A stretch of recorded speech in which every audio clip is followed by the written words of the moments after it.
5, 4, 3, 2, 1. It's the new Panic Room. It's the show other shows want to be, and the show that authors want to be on.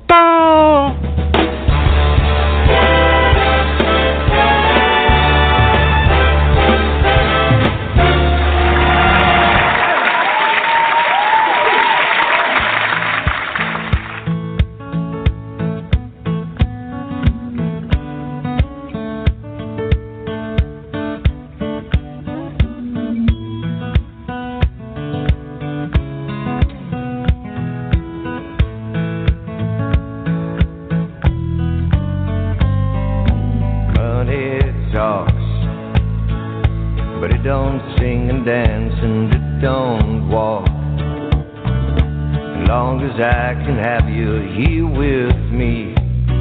I'd much rather be forever in blue jeans. Honey's sweet, but it ain't nothing next to baby's treat. And if you pardon me, I'd like to say we do okay forever in blue jeans. Baby, tonight, by the fire, all alone, you and I. Nothing around but the sound of my heart and your sighs. Money talks, but it can't sing and dance, and it can't walk. As long as I can have you here with me, I'd much rather be forever in blue jeans, babe. And honey's sweet, but it ain't nothing next to baby's treat. And if you'll pardon me, I'd like to say we'd do okay forever in blue jeans. Baby, tonight, by the fire, all alone, you and I. Nothing around but the sound of my heart and your sighs.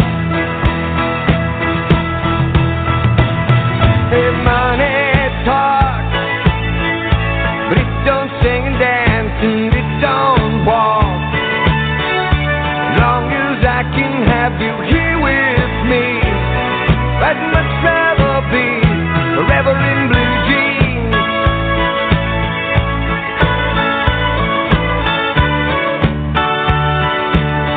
And if you pardon me, I'd like to say we do okay forever in blue jeans, babe.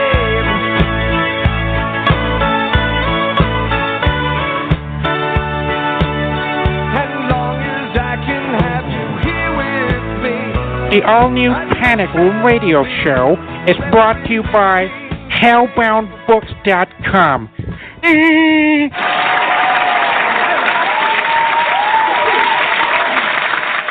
Well, good evening, and it is Thursday, 9:30 Central Time, and it's the new Panic Room. Unless you've I suppose you'd know that, really, unless you've sort of tuned in by mistake, expecting, I don't know, some Christian rock or something. And hey, that must be a great thing to listen to.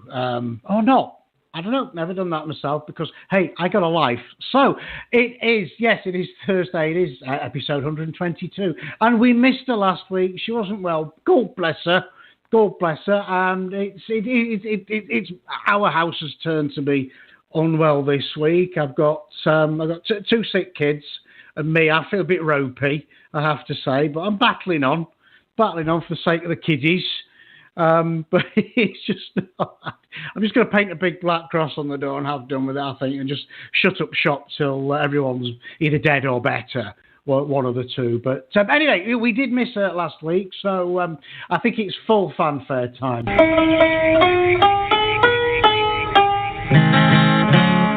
Come on, I'm with you.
Good evening, Xtina. How are you?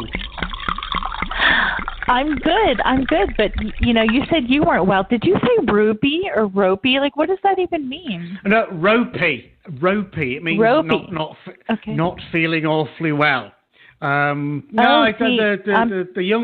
youngest got this sort of, the sniffles and the throat, and then I felt rough the past couple of days, and then my eldest, because I never know if he's swinging the lead or not, because he'll actually text from school and say, can you come pick me up because I'm bored?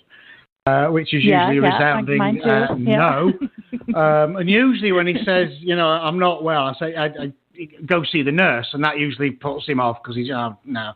But I could tell the past couple of days he's not been right, and he sort of dragged his ass off today because he had a test. So I went and picked up at lunch, and he spent the afternoon sleeping. And then Muggins that I said, have we got any ice cream? Because my throat really hurt. So Muggins here got off my deathbed to go get ice cream for them both, But so yeah, we are a family of sick people at the moment. So but it's what I missed you. We missed you last week. Isabel, a big thank you to Isabel if she's listening. She was an absolute trooper. God bless her. She'll probably never come on the show again, but she did incredibly well. Bless her. I have to listen to that show. I can't believe I missed it, and I hated to because we had Isabel on before, and I thought she was great. She was brilliant, drunk, but No, well, that would have been just the same as obviously you're drunk every week, but exactly. She did well. Yeah. She did more than just because it was just her as well, so she did the whole hour and a half. But wow. So thank you to Isabel for being a good sport. But thank you, Isabel. It's good to have you back. But I tell you what, it's been a week. It's been a week on both sides of the Atlantic. A little bit of politics here, ladies and gentlemen. Obviously, in England, the whole Brexit thing has just turned to shit. Literally. Turned to the Prime Minister was going to put it to the vote in the House of Commons. She had to pull the vote because it looked like she was going to lose. She doesn't have the support of her party. They're calling for a resignation. She's literally gone around Europe cap in hand to try and get the other Europe leaders to help her manipulate it to get it through her own government. And they're all saying, no. And then over here, and I can't resist. I can't.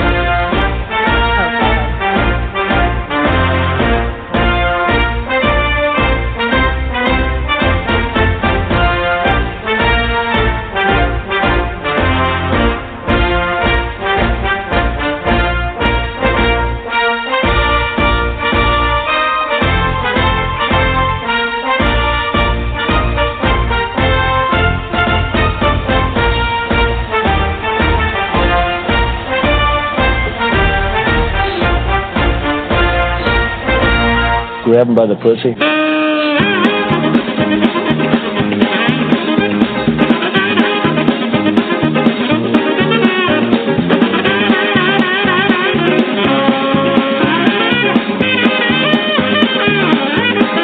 You know what uranium is, right? It's a thing called nuclear weapons and other things. Like lots of things are done with uranium, including some bad things.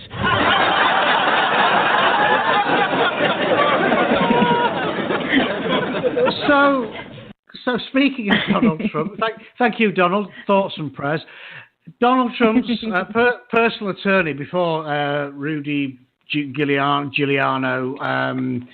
Michael Cohen, who was sentenced to 3 years imprisonment for paying off Stormy Daniels for one and some other random bint that Trump fucked on the lead up to the election. And how is this happening? I mean, it's illegal. It's illegal use of campaign funding. It is illegal to pay people off to manipulate the outcome of an election. How is Trump clinging on? I mean, the Mueller inquiry is going on. Surely, at some point, they're going to lead him out of the They're going to lead him out of the Oval Office in handcuffs, and not in a good way. Going to do a wee in a hotel bedroom sort of way. In a going to jail sort of. I mean, how is he clinging on? How is that happening? Well, because everybody is we're all watching and just like this dumbfounded, I can't believe this is actually happening. I can't believe this is real. It's not TV or anything. And I guess I wonder if maybe they do think this is all, that can't be real. That's how I view it. I'm like, this is just crazy. I mean, he's like Snooki or the Kendall Jenner or Kim Kardashian. He's a reality TV personality, and I use the word personality incredibly loosely there. But he's got the personality of sort of a 5-year-old stoat, I like to think. But it's like a very, very bad. It's like one of these. This is something that you Americans do incredibly well. You take a good idea for a TV show and then just do it and do it and do it and over and over. It's to death. And this is what is happening. Yes. If this was a TV series, I'd have probably tuned out maybe a year ago because this is just like it's beyond the bounds of reality now. It's just so ludicrous. But it's not. This is real. This is how there's something. How many of his cronies have gone to jail now, and now his personal lawyer. For goodness, because Trump's trying to distance himself. He's saying, "Well, I never told him to do that." Seriously, it's throwing him under the bus. But I'm also wondering if we're not just getting desensitized to it. Maybe that's the plan or something. We definitely are. Just like with scary movies or horror movies or something. They weren't so gruesome and they weren't so bloody back in the day, but now they are, and we're just desensitized to it. You could be right. I mean, there's so much happened. It's almost like a byline. It doesn't even. It's like buried on the page 11 of the paper. But he's his personal attorney, the guy who managed all his legal stuff for years, has gone to prison for paying off people illegally that Donald Trump slept with. And it's not the fact that he slept with them, although allegedly, true, he slept with Stormy Daniels when his wife was having his son. Which, to be fair, everything else aside, is a scummy thing to do, to be honest with you. And that is a mark of the man. But hey, everybody said, that's not breaking the law. No, Trump supporters, it's not breaking the law. Paying them off to influence the election, that's breaking the law, you assholes. Yeah. So everybody, anybody out there who voted for Donald Trump, in fact, here we go. I've actually got, here we go. Everybody who voted for Donald Trump, this is for you. You're a cock, you're a cock, you're a cock. You're a cock. There you go. I couldn't think of a better way to put it, and there you go. So, that's good. So enough political comment. I miss having my political rant every week. I find out what's going on. I don't know. I seriously do not watch the news, especially political things. So you are how I get my information. There you go. I do take an interest in what's going on, unlike you. But there you go. Well, not anymore. It's horrible. Yeah, not anymore. I think I used to, but no. I know. Many years ago, there's a girlfriend of mine, and it was a short-lived relationship, I have to say. Because I used to get the Sunday paper every Sunday, funnily enough. And because I like to be informed, and I don't know what you're reading that for. It's boring. So, okay, you may have enormous breasts, but I'm sorry, you're gonna have to go. Wow. So I like a lady with enormous breasts, but who is also well informed. So that's a little bit of insight about me. But hey. Do tell, Xtina, what? See, I missed it. I had to wing it last week because I had no idea. You weren't there to ask what was going on. So I don't know. Luckily, we only had the one guest, so I could keep on top of that one. What is going on? I'm sure we have a show. What is going on this evening? We do have a show, and I'm excited. Our first guest we have is USA Today bestselling author Lex Martin. Woo! I'm really excited to speak with her. Me too. And then we have horror author Derik. I'm gonna butcher this name. I know I am. Cavignano. There you go. I'm glad you butchered it, not me. So we've probably murdered his name, but I'm sure he will correct us when he comes along. So I think we should we, or should we? I think we have Lex wait in the green room. Obviously, it's a virtual green room. It may not be green. We should ask her. Let's bring her on and ask what colour room.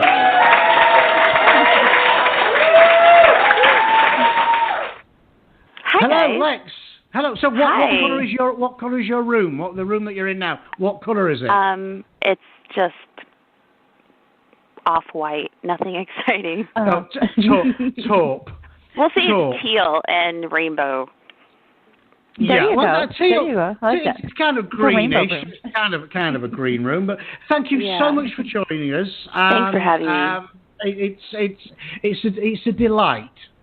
It is a delight, I have to say. It's always a delight when the guests turn up. I mean, that's the first delight. So I'm glad to be with you guys. How are you? You're well this evening. You're here to talk to us about your book, Reckless. I am. I am not ropey today, so. Oh yeah.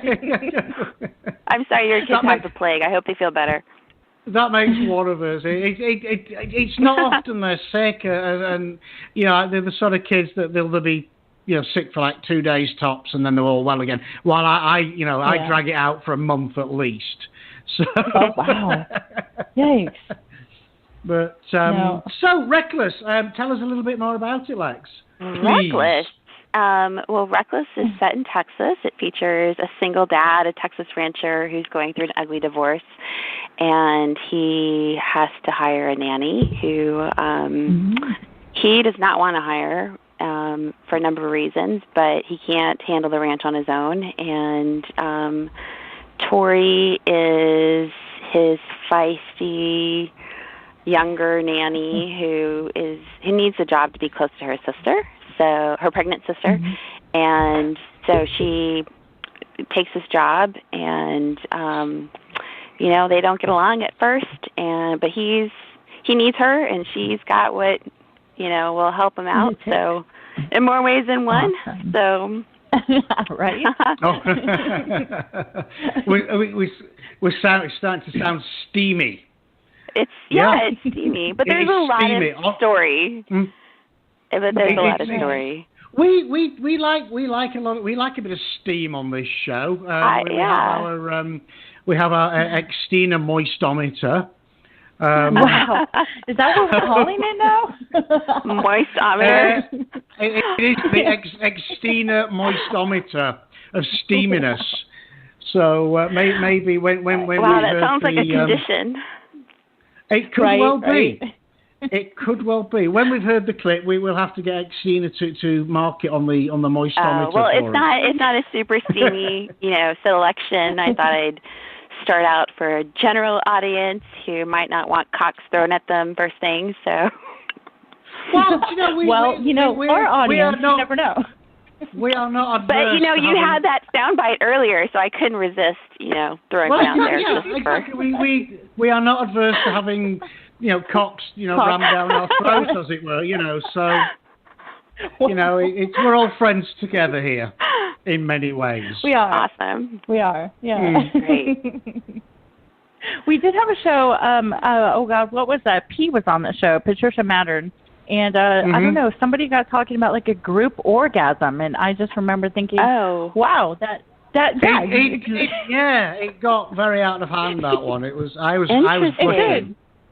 I was blushing over here. It was really. Yeah, really. So it's are you based in Texas, or you just set it in Texas? I'm from Texas. I grew up in Texas, but right now I'm living in Los Angeles. So, fantastic! Whereabouts in Texas? I'm from San Antonio.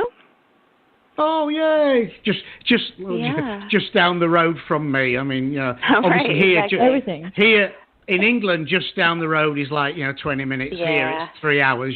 But honestly, I was a little. I like it. Oh, great! Yeah, it's a beautiful city, and honestly, I was feeling a little homesick when I wrote it, so I wanted a reason to write a book or a series that takes place in Texas. So this gave me a good excuse. Yeah, a lot of my stuff takes place in Texas because. Did you really? Yeah.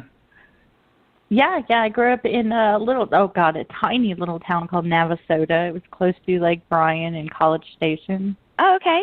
Yeah. Cool. Yeah, that's where I grew up. Yeah. Yeehaw, girl. But I'm a northerner at heart. I'm from like upstate New York, and so I went kind of like back and forth. And I remember when we first moved down to Texas, we were there for I don't know about maybe 6 months or so, and we were calling my relative in New York. And they finally told my mom they couldn't understand a word I said because I sounded so Southern. And it just reminded me, James, of when you were saying your daughter, had like 3 syllables to the word hair, hair. Oh, yeah. And I was like, oh, my God. I'm going to go wash my hair. And it took me a while. I mean, she comes out with things now. Obviously, she's just so Southern Belle now, so Texas, she's got the drawl. That we're starting to have communication problems, because she doesn't catch my accent, I don't catch her sometime, and it's like, what did you say? I'm going to wash my hair. Really? Oh my God. You're half Yorkshire, for goodness sake. I mean, in England, in Yorkshire, hair doesn't even have a H on it, to be honest. Wow. But here she managed to. Oh yeah. We're common as milk over there, I'll tell you. That's great. I wanted to know from you, Lex, when you're not writing, who do you like to read?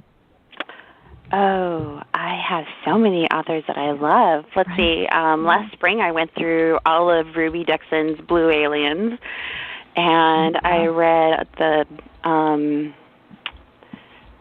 Black Dagger Brotherhood this summer. I've been on kind of a paranormal trip lately, but everyone from Sierra Simone and Lauren Rowe, Colleen Hoover. I love young adult too, Laini Taylor, Maggie Stiefvater, Cassandra Clare. I read everything, but mostly romance and a little bit of paranormal, which I've been into recently, and but I love the classics too. Jane Austen, S. Scott Fitzgerald, Shakespeare. I used to teach English, so I should, I probably need to throw in the classics, but I enjoy it personally. I wouldn't have taught it if I didn't. So right. I first heard of your name from I think it was Kristen Becca Ritchie. And I have to read her. Yeah, I'm a huge fan of theirs, so I was like, I have to read her now. And so I have like several of your books on my Kindle, and I just need to actually find time. You know how that goes. Oh, that's really sweet. I'm so thrilled. Yeah. They helped me get started. I had read a couple of their Addicted books, and this was back in 2013, and I had written my first, well, it's actually my second book, but my first book that I published, Dearest Clementine, and I was gearing out to self-publish it. Yeah, and I knew they were self-published, and so I had questions about formatting and, just some general advice questions. So I hit them up, and they have been the coolest, sweetest authors ever to get to know. And Krista actually designed my first 3 covers. So she did Dearest Clementine, Finding Dandelion, and Kissing Madeline. Wow, I didn't know that. She did those covers, and Becca helped me so much with formatting, Becca and Krista both. And they're the sweetest things ever. I love them. Me and my best friend, we are buddy reading the Addicted series again. I've probably been through them 3 times, and great. I'm such a fan. And to me, it's so funny because it's not characters in a book anymore. These are real people. I don't care what anybody says. Yeah. And so did you read the whole series? And when you get to Some Kind of Perfect, the last one, I cried literally through the whole thing. I haven't gotten that far. I read all of the Addicted books. I read the spin-off with the sisters, and then I kind of fell off a little bit. But I think it was Kiss the Sky where I found the narrator from some of my books, Stephen Dexter. Oh, yeah. And he actually narrated Reckless, so you guys will hear what he sounds like. But I caught a wind of him from Becca and Krista's series. Yeah. Speaking of, we have a clip from Reckless, and how about we play it? You can give us a little bit of information if you want, or where it starts, or give something. Right. Yeah, you're gonna hear the meet cute where the 2 main characters, Ethan and Tori, meet for the first time, and he's just come in from the barn, and he's all sweaty from getting up way before dawn and working with the horses and doing a lesson with a client he's not thrilled with, and his kids are running around, and he's just trying to deal with life, and in comes Tori like a whirlwind. Awesome. Do we have that clip, James? Okay. We might do. If you ask me nicely, I might play it. Pretty please. Yes, indeed. Here we go. Turning, I make my way to the kitchen, my least favorite part of the house. Everything about this room reminds me of my wife. The track lighting and the professional range oven, the dark marble counters and fancy cookware. All shit she wanted but never used or appreciated. At least now I can bathe in the enormous double sink without her bitching about it. Stripping off my sweat-soaked t-shirt, I duck under the cold faucet in the kitchen, get my head and neck wet, and hope to God the sudden change in temperature doesn't make me stroke out. This is when Allison would complain I was raised in a barn, which isn't far from the truth. I'm twisting the faucet when I hear a familiar voice. "Hey, you back here?" My brother calls out. "Yeah, kitchen." Footsteps sound down the hall as I reach out for a dry dish towel.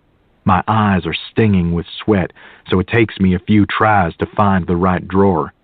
Finally, I wrap my hands around a towel and bring it to my face just as a throat clears behind me. By the time I dry my face and open my eyes, I come face to face with Logan, who looks like a cat prowling a cage of canaries. Then I see why. He's not alone. "Thought I'd bring Kat and her sister so you could chat." He smirks as I take in the 2 women by his side. "Hey, Kat." I motion with my head. "Hi, neighbor." She gives me a sweet smile as she rubs her swollen stomach. Then she nudges the woman next to her. "This is my younger sister, Tori."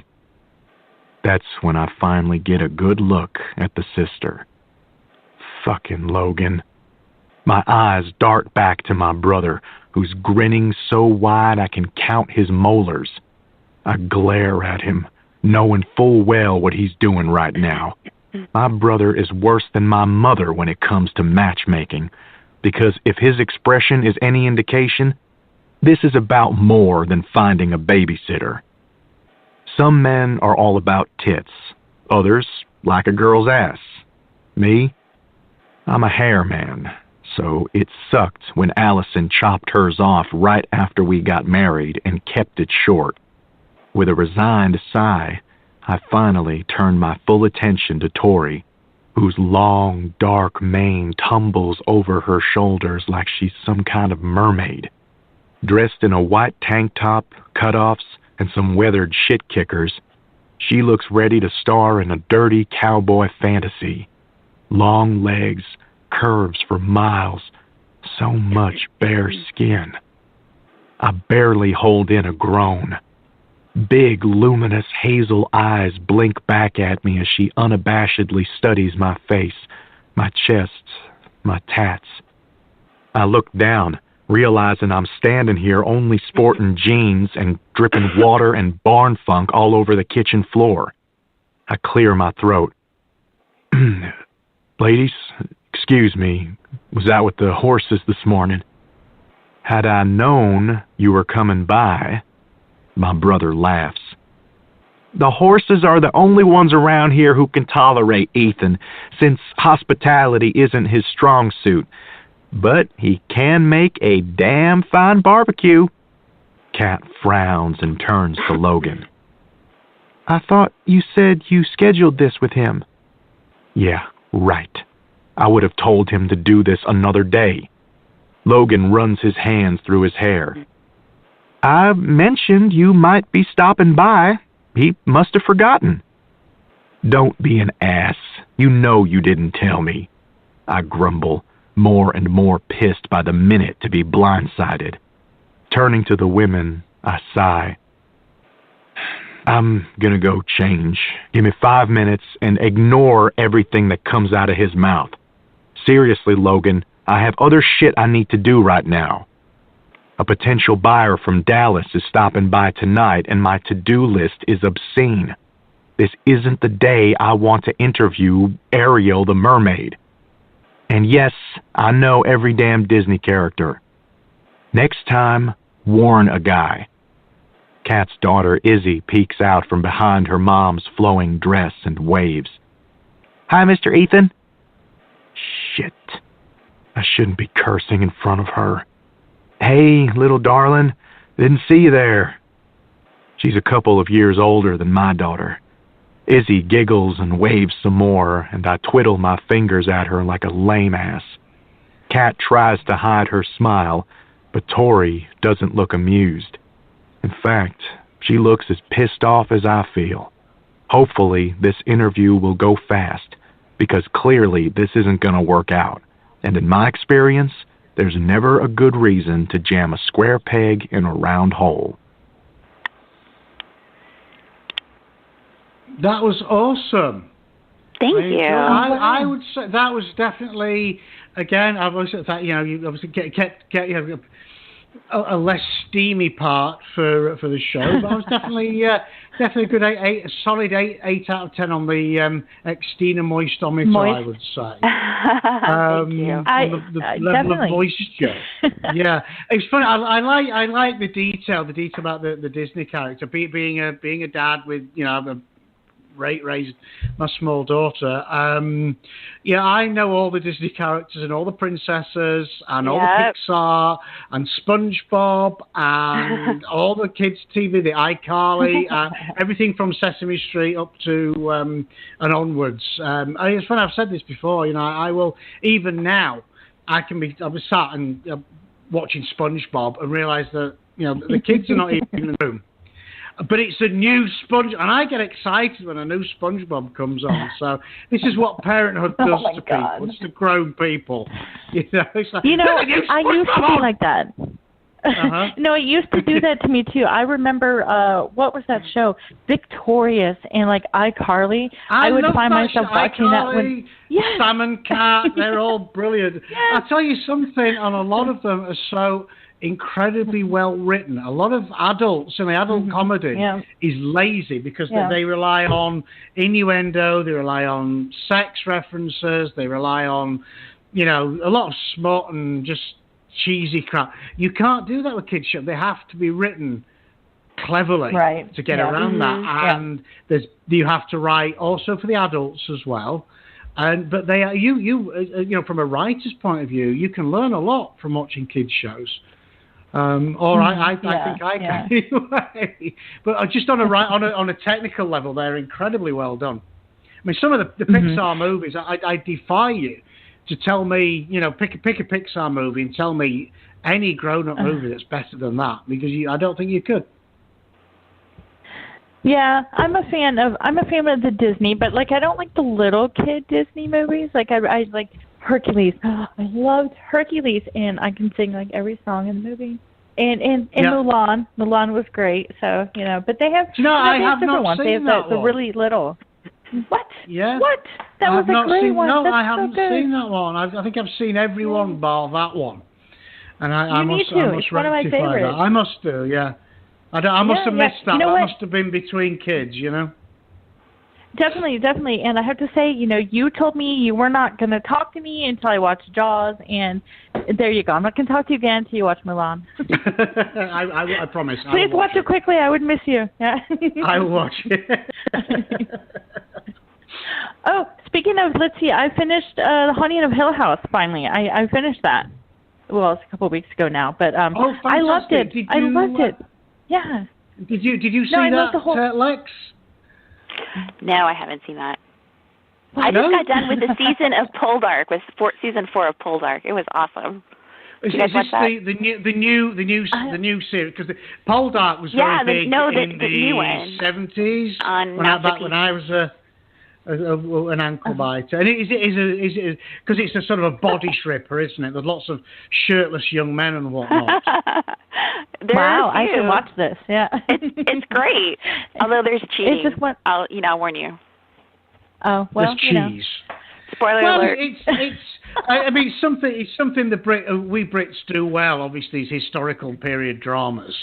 Obviously, there was Downton Abbey, and there's got the whole thing about Victoria, and you know we do costume dramas incredibly well because we have history here. You know, anything that's 10 years old is history here. But obviously, in England, we have proper history. It was funny actually. Not long after I moved here, we went to it may well have been San Antonio actually, and you know we were doing all the historical tours, and this building was built back then. The house I used to own in England was older than a lot of the historical monuments here. Seriously, I mean, wow. Is that that's not really old, to be honest, is it? You know, but there you go. Now you mentioned, Lex, that the show had cheating, right? You said cheating. Yeah. What is your take on that in like books? Because I know people go. You either have the people who think it's kind of hot. My books don't have cheating. I mean, there might be the temptation of it, but generally speaking, I have a hard time writing that. I barely read it myself, you know, because those are the books that I always want to toss against my wall when I come to that part. Right. But I, you know, once in a while I'm in the mood for it. If, you know, a really angsty story like that, but I have to be ready for it mentally. So I don't know that I could write that, you know. Kudos to those who do it well, but I'm not sure that's what I could do. You know, I could write that. Right.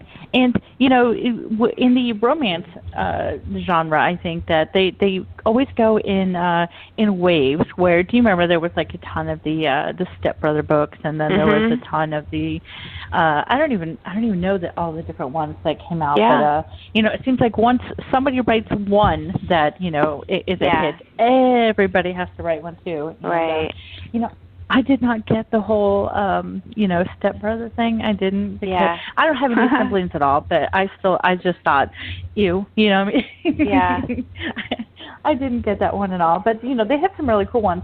Now, I do like some of the taboo ones. Have you ever read The Wild by Kay Webster?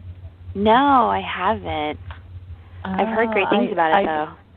Okay, see, I was going to say, I'm not sure if I should recommend it or not. I loved it.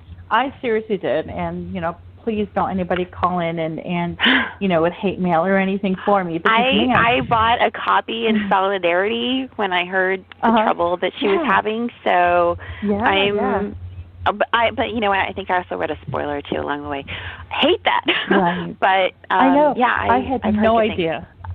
I had never read her before, but because of the blow up, I was like, I have to read this book. And I had no idea what it was going to be out. I mean, you kind of get what the whole oh my God is right away. You kind of know, because it's like there's nothing else going on. It has to. So you're like, oh gosh, how is she going to pull this off? How is this going to be okay in any way? I thought it was beautifully written. I thought it was a great book, and I have the ebook, and then I even went out and bought the paperback on her website. Now it has a little fridge magnet, and it's on the fridge, and it says, "I read banned books." So that's really cool. Awesome. But So I was wondering, like, do you like the darker romance or the taboo or anything? A little. I mean, I haven't read a whole bunch of that. I generally stick with romantic comedy. I mean, yes, I've read BDSM books and menage books, and right now I'm reading this really interesting. It's like a reverse harem, I guess, but it's a vampire series. I have to look up the name because it's, it sounds interesting. I read so much, all the names kind of blur together. But Queen Takes King, Jolie Sue Burkhart. It's a really great paranormal series, vampire series. But that's probably as dark as I get. Vampires and shifters and things like that. Right. Some BDSM, but not like the super, super dark stuff. Right. I read mostly to escape. I want the love story and the hot sex, Yeah. I don't want a whole lot of emotional turmoil when I read.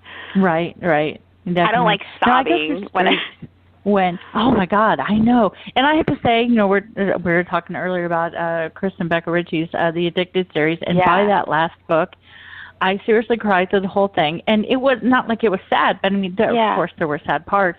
But for me, it was knowing that this was the last one.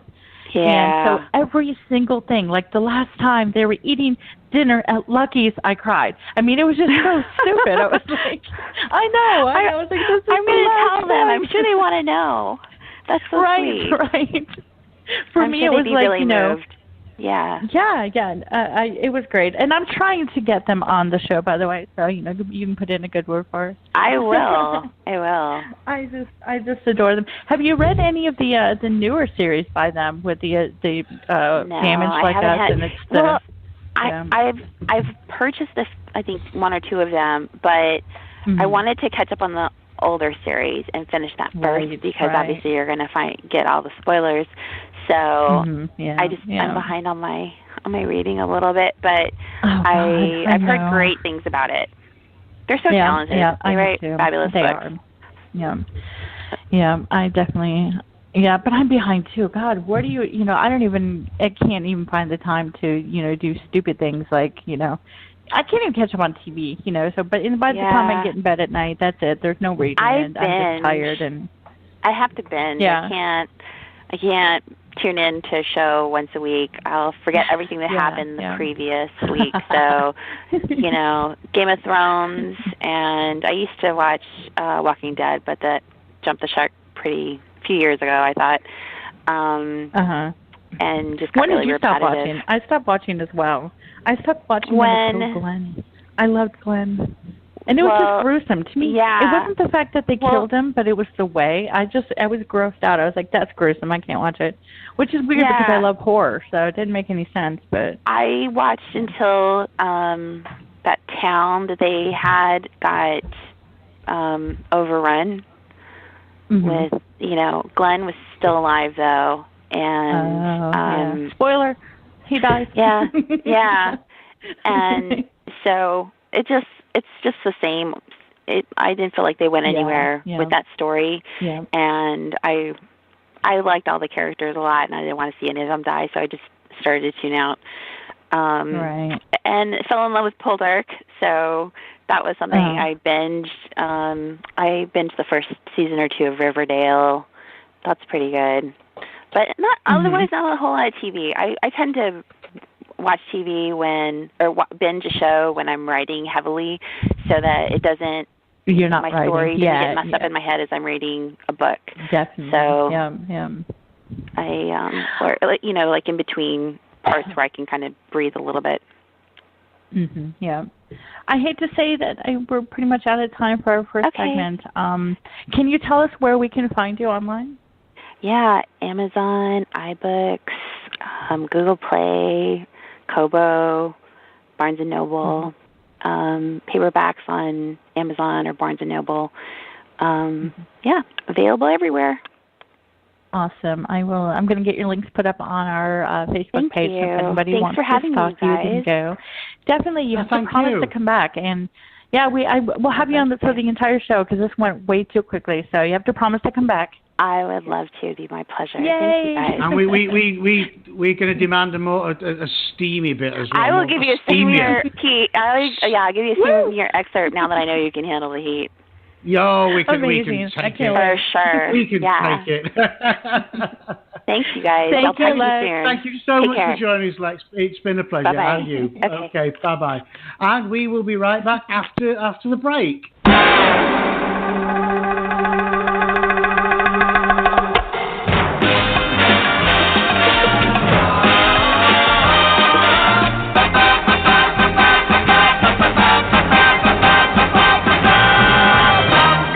Radio Show is sponsored by Hellbound Books, purveyors of all manner of dark fiction.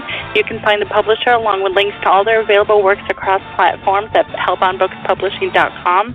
Hellbound Books is proud to be the first in the indie publishing business with a very own app on both Google Play and the App Store. In the mood for something steamy to read, check out new erotica author Jennifer Lynn's website at jenniferlynnerotica.com. You can find James at his website, www.jameslongmore.com, and Xtina has an author page found on the Hellbound website. Don't forget to follow the Panic Room Radio Show on social media. Our Facebook page, Unofficial The Panic Room Radio Show, Twitter at Panic Room Radio, our YouTube channel, The New Panic Room Radio Show, and come visit our website at www.panicroomradio.com.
gotta hold on me. Really gotta hold. I said you really gotta hold on me. Really gotta hold. You know you really gotta hold on me. Now, welcome back to part 2.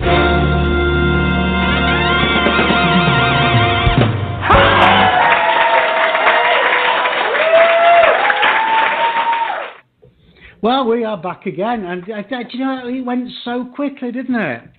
It went so quickly. It did, and I have to say I love that song, so I was singing. I was singing along, and after... After the first verse, I was hoping that I was muted because I was singing and dancing, and I know I was like, shit, I hope I'm muted. So please tell me I was muted. I was going to say you were muted, don't you worry. I was say time flies quickly for you because you're drunk most of the time, but there is that. Yeah. For the sober ones amongst us, not so much. I think that's the thing. I do need to drink more. I think I need to. That could be my New Year's resolution: is to drink more, get drunk more often. Especially during the shows. I don't know how that would work out because I was thinking, if you drink more, I drink less. I just think something would be way off. I don't think we should try that. I don't. And definitely we can't do both of us drunk. Be off. Yeah, I do that. We that can't might do be both fun, of us. actually. That might be fun. Maybe. We'll have to see. No Monster and drinking for you, though. That's true. Now, that would be a combination, wouldn't it? Yeah, right. That would be scary. But I'll tell you something we've not done for a while, actually. I'm going to put us on the spot now. Here we go. Oh, hey. Oh, gosh. Looks like it's time to review something. Oh, no. So, what have we got to review? I don't know. I mean, like you say, it's funny. I was just saying to Lex there. I'm like, I don't get time to read, for pleasure. I haven't read anything, not that I don't enjoy reading a lot of the subs we're getting and that, but just to pick up a book and I started on The Fireman by Joe Hill. I've read about 2 chapters, and then time has just got away from me. Yeah. It is difficult. I'd say, what's your bit of tell? So you finished Hill House. I mean, what did you think to that? I mean, did you enjoyed it? I loved it so much. I really did, and there were so many parts that scared me, creeped me out. I jumped, I screamed. The one scene is, spoiler alert, so anybody, don't listen. The one scene where the 2 sisters are in the car, they're driving, and the dead one, pops up. That scared the crap out of me because I just didn't expect it. Normally in a scary movie you have the scary music and there's just something's about to happen. That no idea at all, just came out of the blue and just scared the crap out of me. I mean, obviously it's classic jump scares, but people groan about people they rely on jump. I think if a movie relies too much on jump scares, but they were so well placed. Yep. Incredible. Like you say, it was very well done. The acting was superb. The writing was. What did you think of the ending? Right.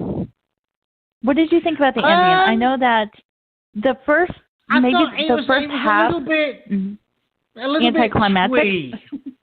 little bit twee for me. But I'm used to you've read my stuff. I very rarely have. Yeah. Anything. A happily ever after. Yeah. But I think because again, bearing in mind, it was written, X number of years ago. I think it worked. It worked. I think if they stuck that ending on a modern horror film, it wouldn't work. But on that, it worked just right. Yeah. It did work well. Yeah. I loved it. I have to say, I've watched it twice now because I watched it once, and then I watched it with my son again over. But the first half of it, I was thinking, I'm not gonna enjoy this. I'm not gonna think they, did it justice or anything. But by the end, this is weird. I tear up. Is that weird? I tear up because I don't know, maybe it is a kind of a happy, ending or something, or a positive. Yeah, I liked it. I really did. I thought they did a great job. Yeah. And by absolute contrast, I watched the autopsy of Jane Doe with my daughter. As I said, because she loves a horror film. You've really got to see this. It was funny. The big thing she took away from the movie was, you saw her boobies. So I thought, great, But no, she absolutely thoroughly enjoyed it because it's not particularly gory per se. I mean, for what it is, and yes, there's boobies, but she loved it. I mean, absolutely lived it, and it's a great got another one. One that because I read a lot of sort of review sites and what have you. It's called Wish Upon, and on first look, you think it's going to be one of these, Blumhouse type things, formulaic and that. And it's basically about a girl who gets an old Chinese wish box and she makes wishes. But it is incredibly well done. I would recommend it. I mean, again, I got it because I thought it was, it was reviewed as a good sort of scary movie, PG-13. My little girl's going to love it. And she did. She loved it. But it was very well done. As opposed to Slender Man, excuse me, which was terrible. See, I wanted to see that. Yeah. Don't. Honestly. Don't. I've now seen it twice because she wanted to see it again. I saw it at the movies, and it was like, what? Serious? It's one of those films. It's just getting good, and that's the end. And it was just so. Oh no. Oh no. You know what I mean? Just no. I wouldn't. I remember watching the autopsy. I remember watching the autopsy of Jane Doe on your recommendation by myself in the middle of the night, and I also remember being so mad at you because it terrified me. It seriously did. I didn't think I would sleep ever again. It was great. It really was, but it was scary. There were some. Oh my gosh! There was that one scene when they were running for the elevator, and that I was terrified. Any kind of chasing thing, I'm dead. Yeah. Yeah. Terrified. But again, I mean the atmosphere that they built up in that movie because it was very claustrophobic. They were underground, they were in the basement, and it was surrounded with dead bodies, and it was just like.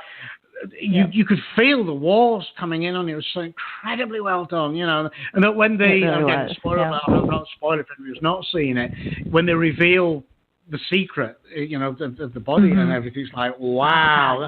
Yeah. Brilliant. Yeah. Wow. Just phenomenal. But I recommend that to anybody. Brilliant film. I still have to watch the other one that you recommended me, Yellow Brick Road, I think. Have you not seen that yet? No, not yet. No, yet. Seriously? What? Oh, seriously? My goodness. Have you seen Hereditary? I bet you've not seen. Yeah. I bet you've not seen Hereditary. You've got to see both. Hereditary is excellent.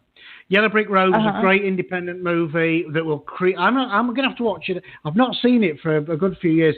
That will creep you out. I mean, it's not particularly gory or violent. It will just it will stick in your head. Probably forever. Yeah. It will give you nightmares, that film, I guarantee it. Thanks. I guarantee it. Thanks. But hey, we're in the business, I mean, we actually earn a living from our nightmares, which is fantastic. I remember reading Tenebrian by you, and I don't remember how far I was into it. By you. And that's what I said. Well written, and it was, and I loved the characters. You bring the characters to life so well that I don't know how far along I was into the book before I realized, okay, I'm reading James Longmore, which probably means there's not going to be a happily ever after. And I did not want anything bad to happen in the characters because I liked them. I remember distinctly thinking, what are my odds of having a happily ever after? And they weren't slim to none. Yeah, absolutely exactly. Slim to none. So, I'd say. Can I put in a request that for any of your books, you just take a page at the end and be like, and they all woke up from a dream and they lived happily ever after. Just for Xtina. Just call it the Xtina ending. Yeah, if you're not Xtina, do not read this page. If you are, this is for you, sweetheart. This is the nice. Yes. Yeah, it was all a dream. Everybody's happy, happy. I like that. I can't think of anything I've written that's had what you would call a happy ending. Maybe it's me. Yeah. I don't know. I mean, the novel I'm working on at the moment, obviously, you're familiar with the short story, kind of has a happy ending. Wait. It's kind of a Really? happy ending. Yeah, it is. No, not. No, it is. Oh my God. It's for me. No. I don't know. It depends how you look at it. It's one of those bittersweet moments that it can be a happy ending. It can be. So that may be. We'll see how that goes. And just how far are we along with this book? Because I'm actually waiting for this one. Really bad because I love the short. I love the short story. So I'm trying to. Hopefully, I've got a little bit of time out this month between things. I'm hopefully going to work on the second edit this month. So I want it out next year. I want to crack on with it, and obviously you will be one of the first to read because you're editing it. So yay! I'm excited. So I can't wait. I really can't. They had great characters, and the storyline was just great. I can't wait. You'll like what I've got in store for the characters. It's good. It's a good old thing.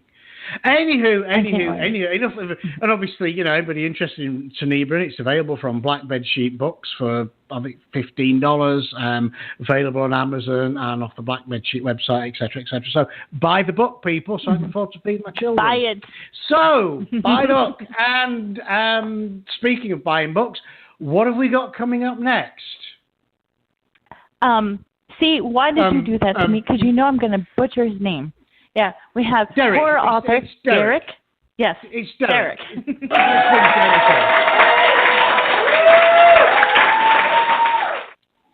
Are you there, sir? Yes, I am here, James and Xtina. I'm sorry, we're very well, thank you. We've been butchering your name all evening. Could you? How do you pronounce your surname? The last name is Cavignano. You guys weren't that far off. I was pretty close. Not bad for a foreigner. I think I did okay. Thank you. I used to try to really trip him up. Yeah. Oh, she's booked some absolute doozies that I'm just hopeless with. I'm just hopeless. And it backfires now because now we ask me who's on the show and I have to say the name first. I'm like, damn it! I was trying really hard with that one. So yeah. Yeah, well, that's what you get. That's what you get for trying to trip me up. Thanks. I'm just honored to be on the show, so appreciate the invite. Thank you for joining us. And Derik's here to talk to us about his book, Colony of the Lost. I'm good. The tagline looks fantastic. Built upon the ruins of a lost colony, Glenwood harbours a long-forgotten secret.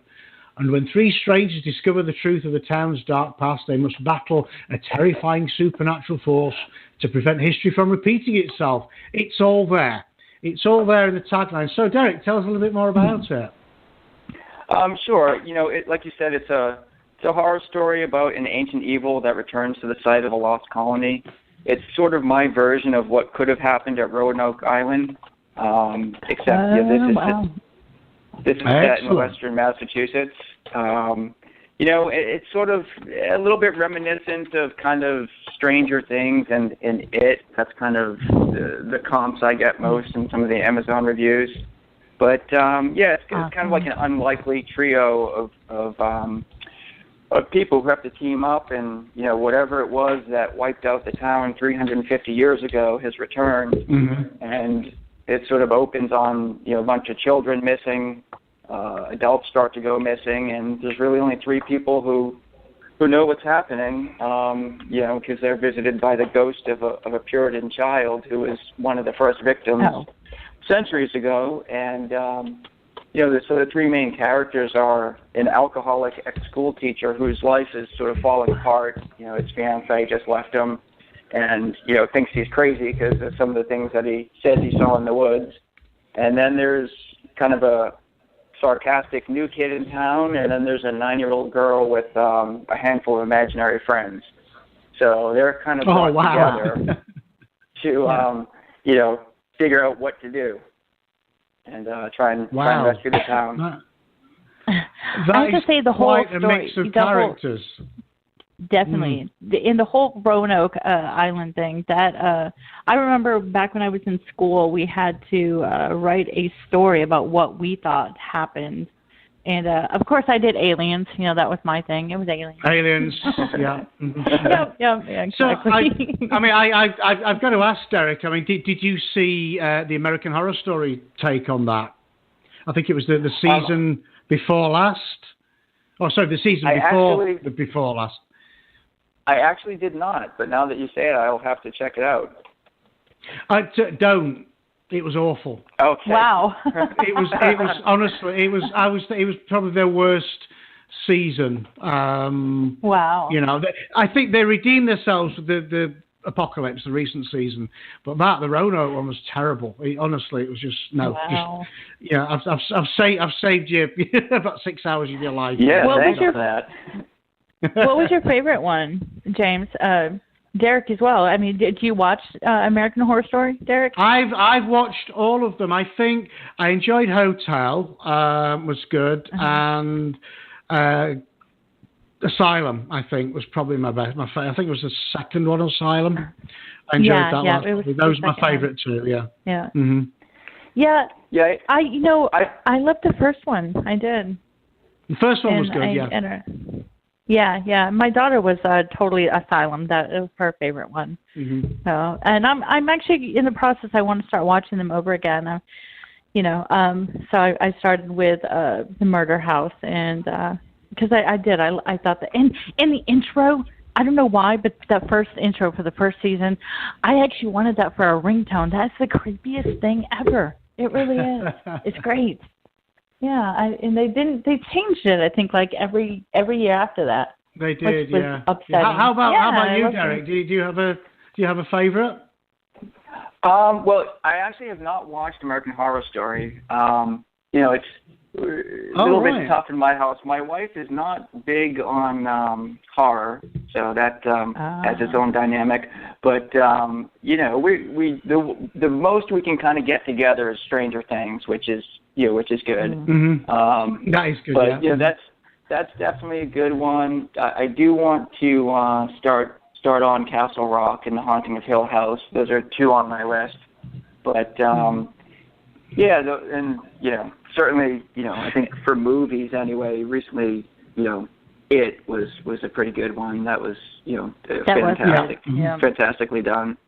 The one that was done before that was such a letdown, so it was great to see it, done justice too. And I would say if you like Stranger Things, give there's a great movie just recently come out called Summer of '84. Again, it's that sort of flavour. So again, I would recommend that. I think you can get that on. I think it's on either Netflix or Hulu or some such. You'll be able to find it. But if you like that sort of look and feel to a movie, then that's a good one for you and the missus.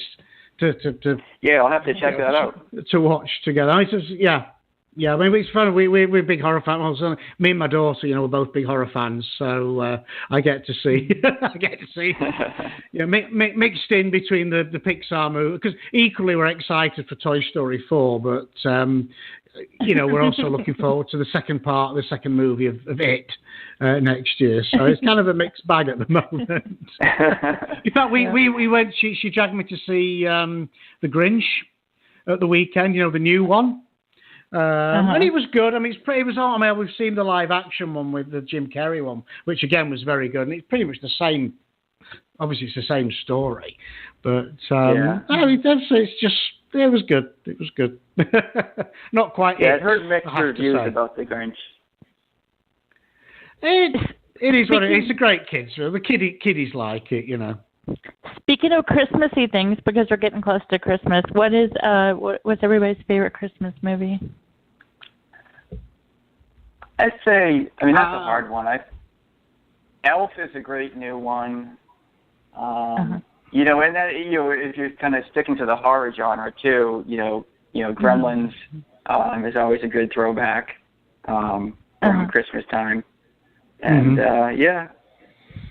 Okay, I'm going to be cheesy. I think this is a totally cheesy answer, but I loved the Santa Claus with Tim Allen. I did. I thought that was great. And I try to watch it every year. So, you know. We always watch National Lampoon's Christmas Vacation, which is just funny no matter how many times you see it. But last year I actually saw Elf for the first time last year because the kids wanted to see it, and I watched that. And also made the mistake of watching Krampus because I thought that's a great Christmas film. Not a Christmas film. I mean, it's a great film, a great horror movie set at Christmas, but it's not really a family, sit around roasting chestnuts on an open fire sort of movie. But very well done, very good film. But I think for me, it's got to be National Lampoon. Yeah, that's a good one. That's a good choice. Yeah, good to get you in the mood. Well, I want to hear more about Colony of the Lost. Do you have a reading for us, Derik? I do have a reading, but I actually picked a reading that's from my forthcoming book, which is kind of a dark crime thriller. It's sort of along the lines of Silence of the Lambs meets The Departed. Oh, wow. And I love that movie, The Departed. The tagline for it is sort of the bizarre murder of a mob foot soldier sparks an escalating war between Boston's Irish and Italian mafia. But one detective's stubborn determination uncovers evidence of a serial killer who's obsessed with the art of human suffering. Wow. So the excerpt opens on the first chapter, which is kind of where you're introduced to the serial killer. So I'll do my best not to read this in a monotone, which is a challenge for me. I'm sure you'll do very well. The artist stood in the center of the gallery and basked in the glow of his own genius. He was a pioneer, a savant, a visionary who dared to be different. They would write books about him one day, referring to him not as an artist, but as the artist. And there would be movies, too. He'd be played by someone dark and brooding and handsome, someone like a young Christian Bale. The process of creating an entirely new art form was nothing short of euphoric. His art quite literally spoke to him, and he liked hearing their screams in the dark. From that first shriek of horror to the silence elicited by the mocking echo of their own voices, it was a hauntingly beautiful metamorphosis, terror blossoming into acceptance. The artist gazed at the camera, monitoring the converted survival bunker. Although shadows draped the cavernous room, a handful of picture lights produced a sufficient glow to capture the exhibits in dramatic detail on film. The newbies always scream the loudest, he said, addressing the camera. This sound meter registers every scream uttered in the gallery. Incidentally, Mrs. C is the reigning champion at 103 decibels. She may not possess many redeeming qualities, or any really, but my goodness, can that woman scream? Isn't that right, Mrs. C? He pointed the sound meter toward her and cocked his head. Are you still with us, Mrs. C, or do I need to remind you of your manners? A disembodied voice, barely more than a whisper, croaked the appropriate reply. Good. I'm not sure you'd survive another session of behavioral therapy, and I'm looking forward to spending more quality time together. He turned back to the camera. It seems that Mrs. C has lost her usual fire. Interesting. He whirled toward her and yelled, Starting to taste that humble pie now, aren't you, Mrs. C? He smoothed out his dark hair and heaved a sigh. Today we unveiled the latest exhibit, featuring our very own Barry Finkelton, curator of the prestigious Finkelton Gallery of Art. He's been in a bit of a coma these last few days, but let's see if we can wake him. The artist stalked where he'd mounted Finkelton to the wall. A burlap sack muffled the sound of his moaning. The artist climbed a stepladder and removed the sack with the flair of a magician, letting it glide gracefully to the floor. Finkelton's head lolled to the side, his eyes rolling back to expose the veiny whites. The artist slapped his pudgy face. Come on, sleepyhead. Wakey, wakey. Finkelton's eyes snapped open, bright blue and brimming with terror. The artist flipped a pair of glasses onto the bridge of Finkelton's nose. Remember me? Finkelton shook his head, the picture light illuminating golden beads of sweat glistening on his brow. You called me a talentless loser. You told me to crawl back into whatever dark corner I hailed from and never set foot in your gallery again. Finkelton's lips, still cracked and swollen from a recent blunt force trauma, quivered. Sound familiar? But Finkelton didn't answer. The artist clucked his tongue. What are my manners? I seem to be blocking your view. He stepped off the ladder and gestured beyond Mrs. C to his other exhibits. Finkelton blubbered. What have you done to them? The artist grinned. Do you like it? It's a revolutionary new style. I call it the art of dying. Finkelton made a guttural sound and spewed vomit onto the floor. The artist laughed. I'll take that as a compliment, but you haven't seen the best part. He presented Finkelton with a handheld mirror. Behold your metamorphosis. Finkelton screamed until he hyperventilated, and the artist brought him to attention with a sharp slap to the cheek. That's better. I honestly wasn't sure where I was headed with this project until after I amputated your arms and legs. But that's when I saw all that black hair on your belly, together with your vile personality, and my inner muse blurted out, by God, he's a tarantula, and voila. The artist stepped back to admire the prosthetic appendages he'd implanted into Finkelton's torso, 8 gnarled limbs bristling with coarse black hair. Did you notice that egg sac attached to your rear, symbolizing the artists you've discovered over the years, the careers you helped birth? It's genius, right? I'd appreciate your honest opinion, Mr. Finkelton. Do you recognize my talent now? The artist winced as Finkelton screamed for help. My goodness, 119 decibels. I believe that's a new record. He slipped the sound meter into the back pocket of his jeans and chuckled. I'm afraid I might need to cut those vocal cords sooner than I thought. Now be a chum, Mr. Finkelton, and tell me, have you seen where I put my scalpel? Wow. I like that. Great. I like that. Thank you. I was just thinking, and obviously, it seems it's a theme that has been explored before, in so much as that serial killers seem to see themselves as artists, or they see what they do as work.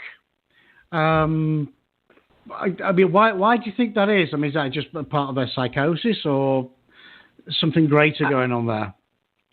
I think so. I mean, I think there's obviously, if you sort of read some of the literature about, I forget what it is, but there's maybe 3 or 5 kind of types of, psychopaths, and there's sort of like the ones with delusion of grandeur, and, I can't recall all the exact categories, but yeah, I mean, I think there's definitely, this person has delusions of grandeur, and, also harbors some real resentment towards people who wronged him earlier in his life. Mm-hmm.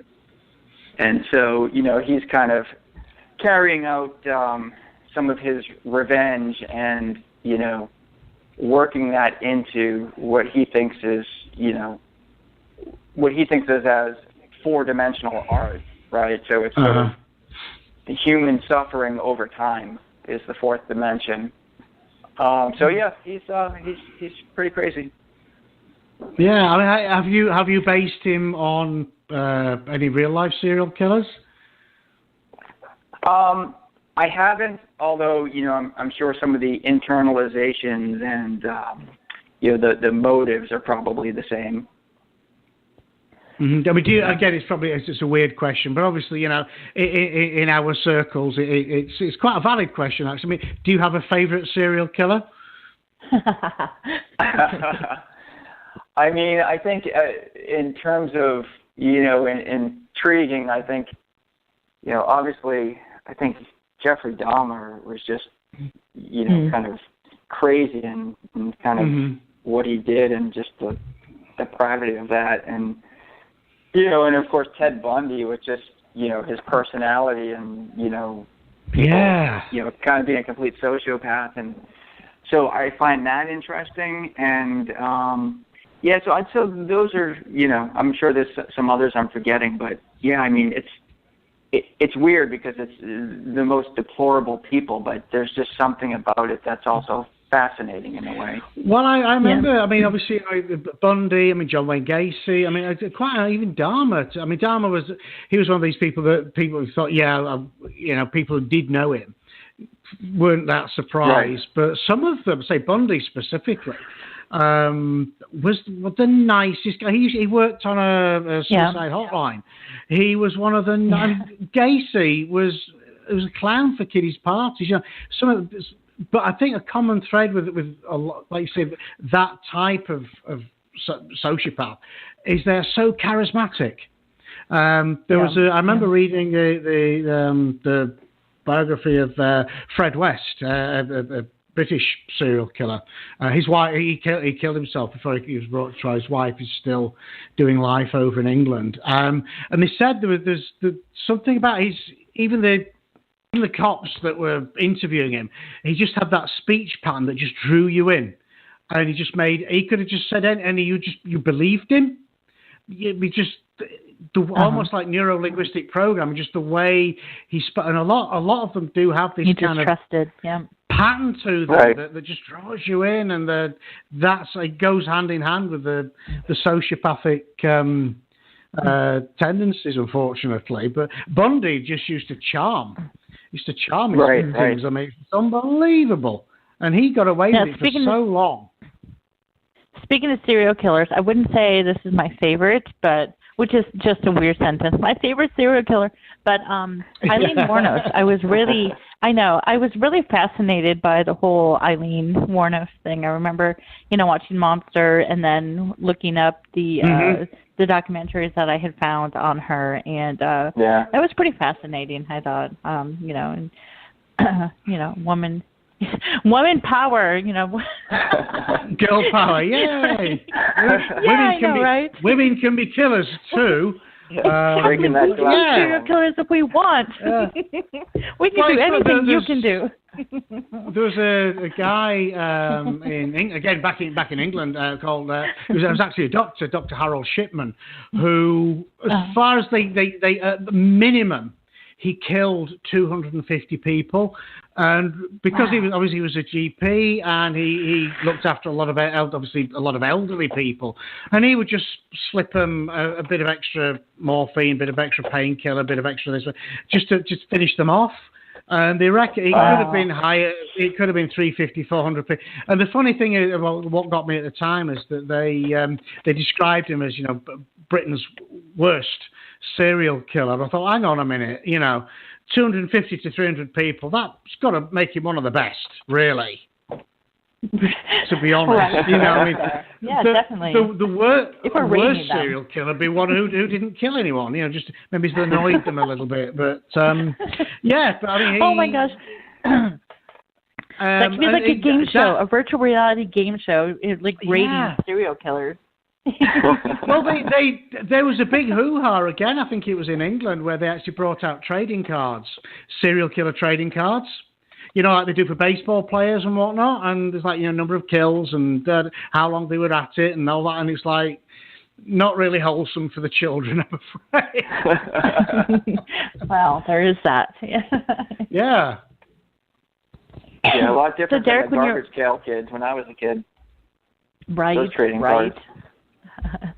So, Derik, when you're not writing, who do you like to read? I'd say, for reading, I like Stephen King is probably my most go-to. Read almost all of his stuff. But I like Peter Straub, Neil Gaiman, Cormac McCarthy, and then Thomas Harris, Michael Connelly, Dennis Lehane, Jeff Strand. I've read recently. Jeff Strand, I love that you said that. I'm such a nerd. I really am. Well, I don't know about if nerd is the right thing, but I'm such a fangirl of Jeff Strand, and anytime somebody mentions him, I get really excited. Because I've read almost everything he's written, probably, and just absolutely love it. I do, and I've had him on the show, I think, 2 or 3 times now, and I think James gets tired of hearing me, fangirl over him, but, he would quit writing. Not at all. No. You're doing your demon voice. Your robot voice, James. But, no, if Jeff Strand would start writing crappy books, and I would stop talking about him. So it's totally his fault that I fangirl over him as much as I do. Yeah. So no, you mentioned Stephen King though. What is what's your favorite Stephen King book? That's so hard. I think, probably The Stand, just because of the sweeping nature of it, and I think, I remember that one being really disappointed when that ended. What am I going to do now? I just, spend all the time reading this, but yeah, The Stand, The Shining. I think The Talisman I first read when I was about 14, and I think that was the book that really got me into reading and wanting to be a writer. So that one's kind of got a special place for me. But Salem Blonde, the list goes on and on. Yeah, he's put out so many good ones, and I think I wanted in the, I don't know what category this is, but my favorite of his is The Girl Who Loved Tom Gordon. I think it was kind of underrated, but it was great. I loved that book, and I felt it. I was in the woods with that little girl. I was. To me, that was a terrific book, and I read it a few times. It was great. And we're just about out of time for our show, but can you tell us where we can find you online? Sure. My Amazon author page, just search for Cavignano. It's as easy to spell as it is to say out loud. And you can also find me at my webpage, which is DerikCavignano.com, which is a little bit more challenging than the Amazon webpage, so you can start with Amazon. Awesome. And, it's available, online in bookstores, major retailers, etc. I will get your links put up on our Facebook page, so if anybody wants to stalk you, they can go there and do it. And you have to promise to come back and see us. Oh, definitely, I will. I appreciate you guys having me on. This has been great. Thank you, Derik. I can't wait to have you back. And you'll have to read we want an excerpt of The Colony of the Lost next time. I want to know more about that. So okay, sounds that's good. What I put in a request. So okay, thank you very much. Okay, thanks so much. Good night. Good night.